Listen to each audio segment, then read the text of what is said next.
Welcome to 20 for 20.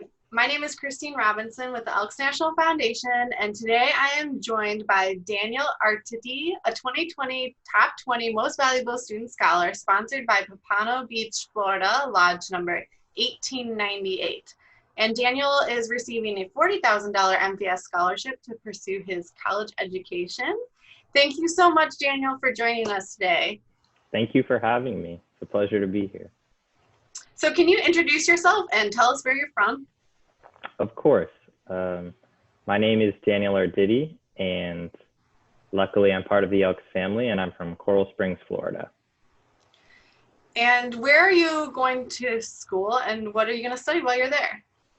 I will be attending Vanderbilt University in the fall, which I'm super excited about, and I'm going to study economics and public policy studies. How did you choose that field of study?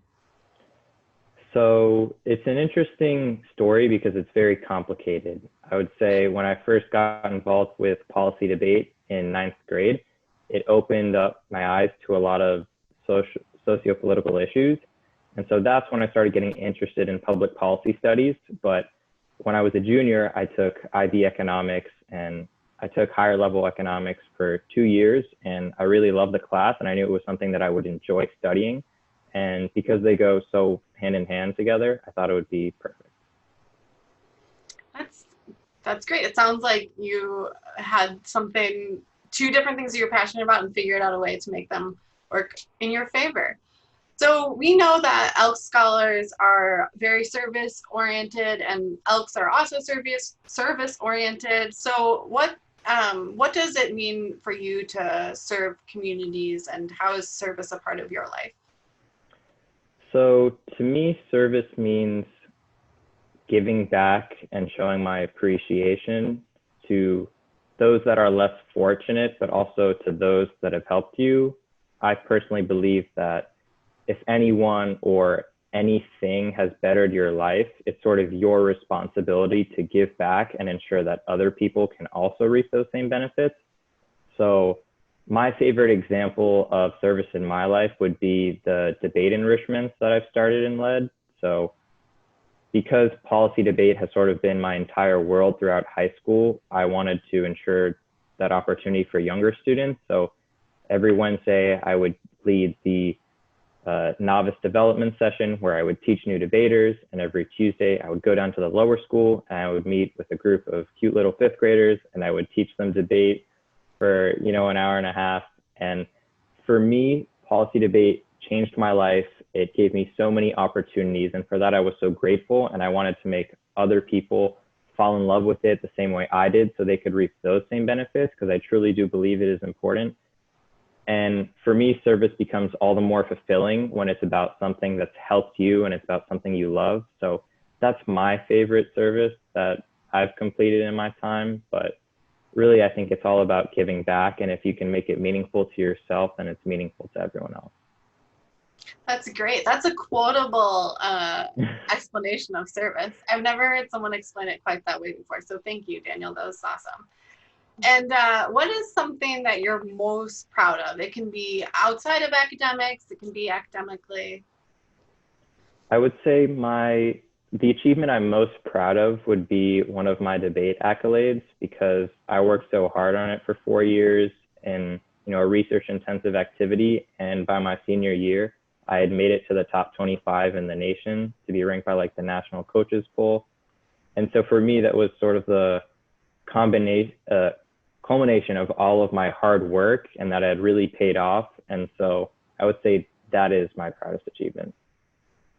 Nice. And your public speaking skills come through on the Zoom video. So it looks like. Thank you. You're welcome.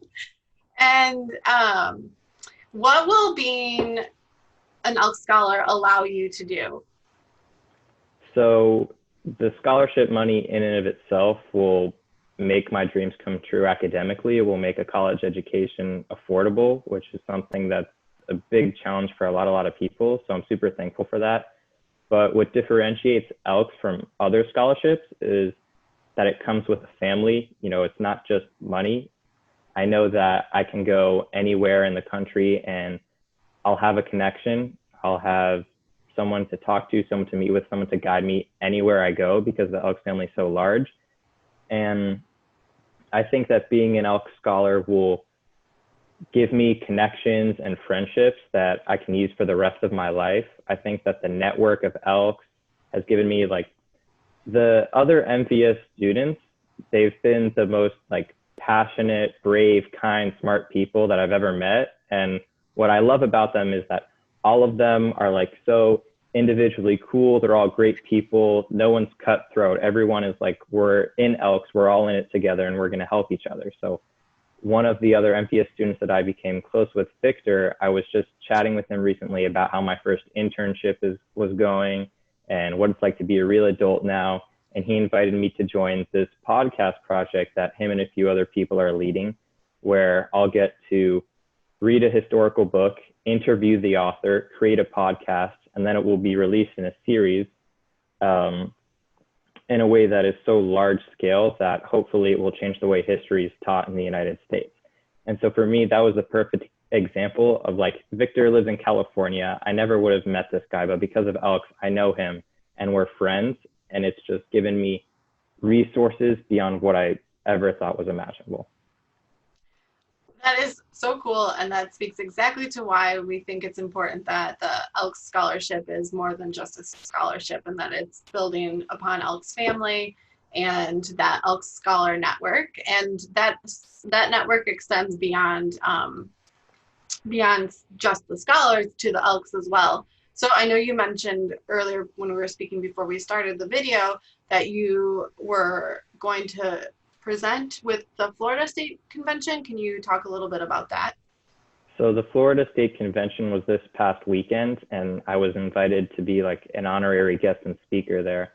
And unfortunately, because of COVID-19, I wasn't able to attend, but I did give a virtual speech and send it to them. And so that was the way I connected with the Florida State Association. And so I was really, really honored that they invited me to speak, and I still did my best to contribute. But Elks is national, it's at the state level, and it's even local at, like my local lodge. So I've really found it to be a big help and very rewarding.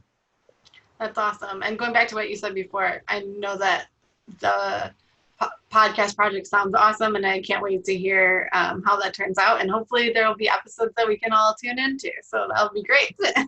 Definitely I'm very excited about that.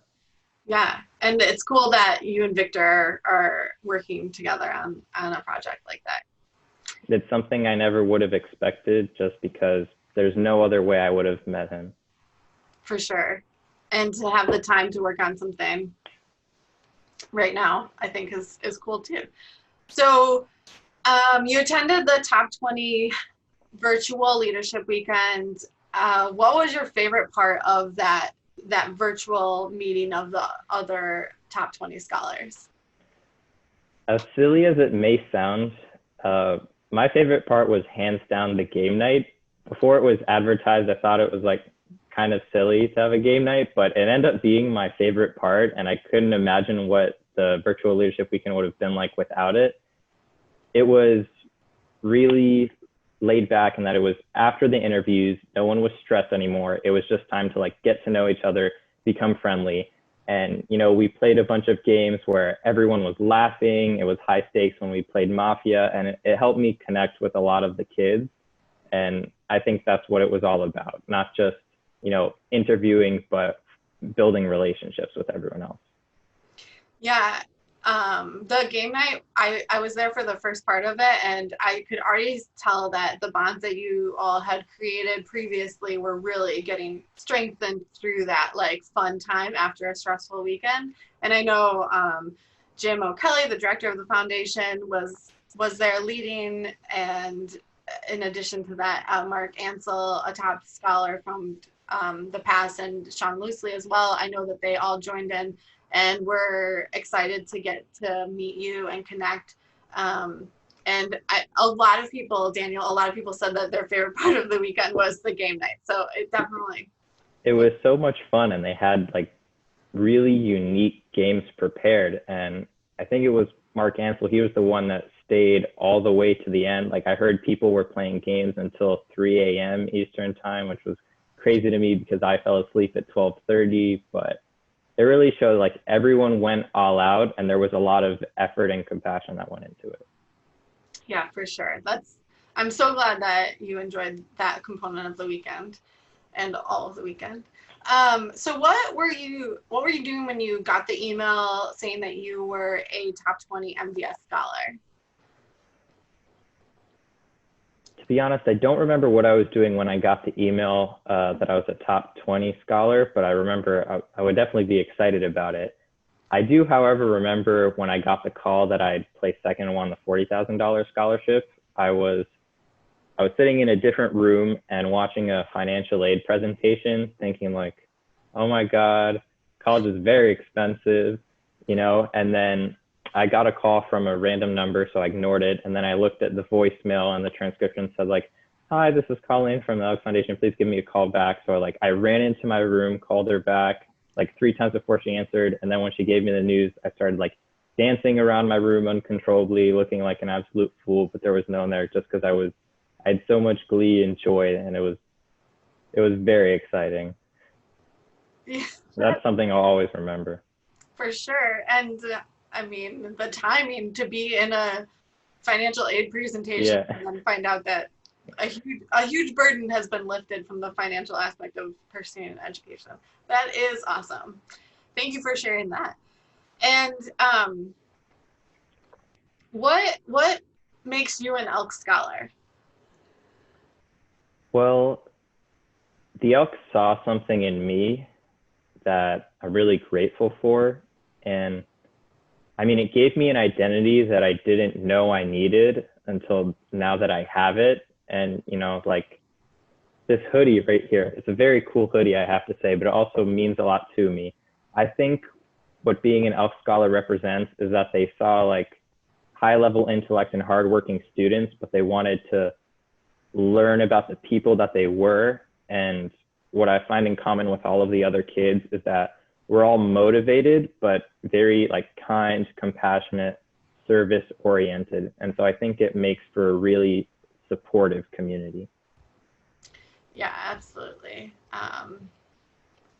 Elk Scholars are a very like humble and passionate group, and there's a lot of common bonds even if you have differences. So it's really cool to see that meant so much to you, and you already are talking about Elk Scholar and Elks family like you've been an Elk Scholar for a very long time. So it's awesome that it's already set in.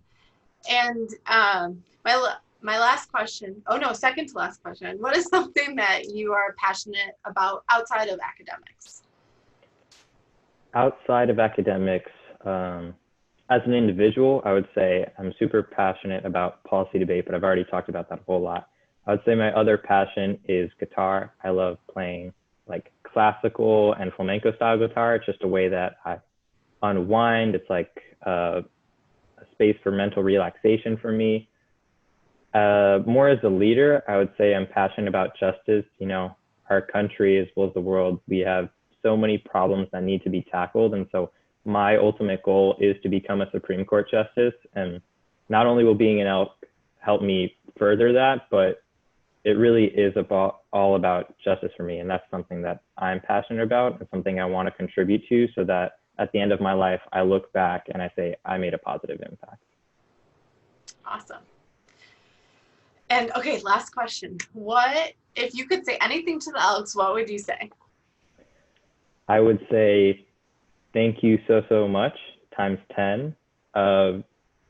First for the scholarship money, because it will help me pursue my dreams, make them come true, because the flexibility of the Elks and the scholarship is something that's, you know, unparalleled.